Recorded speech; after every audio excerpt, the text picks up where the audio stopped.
Hey Williams family, wanted to make a quick video here to teach you how to convert the raw Irish sea moss into the gels.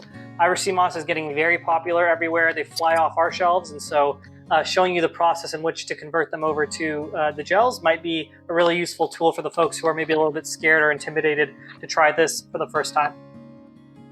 So Irish sea moss has 92 minerals in it, including iodine for thyroid, collagen for skin, as well as many others. It's super easy to take once you have it in the gel form. You can have a spoonful a day, or you can add it to any smoothie that you want.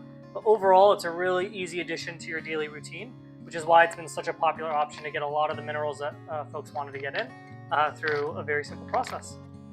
So in its raw form, once you open the bag, you can see that it's very dried out. It looks very similar to an algae, which is also what this is. And with that, you'll see that once we do soak it, it'll get much more absorbed with water. The goal here is to leave this soaked overnight or 24 to 48 hours. But first, before we do that, we want to rinse it and ensure that all the particles that are in it are cleaned off. So let me show you what it looks like when it's first soaked. We're just going to fill it up with water.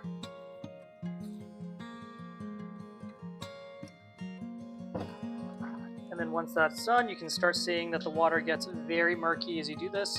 So you're just going to run this rinse a few times and ensure that all the particles in it are taken out before you actually let it sit with the water. So once you're done with this step and you let it sit for 24 to 48 hours, you'll see the finished product here that it's completely become a much more translucent white. And with that, it's absorbed quite a bit of liquid overall. So the texture is completely softened as well.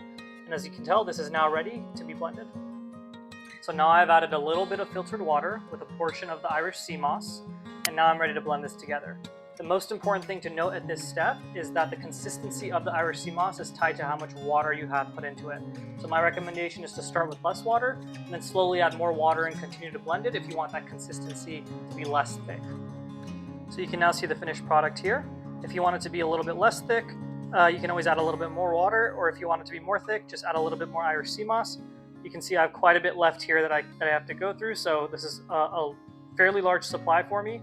And if you wanted to add a little bit of flavoring, you can add ginger, you can add pineapple, you can add lime juice, anything to help you kind of change the taste. But this currently tastes very neutral with a little bit of an algae or seafood type aftertaste at the end of it. So just something to know, it's not unpleasant, but it is distinct.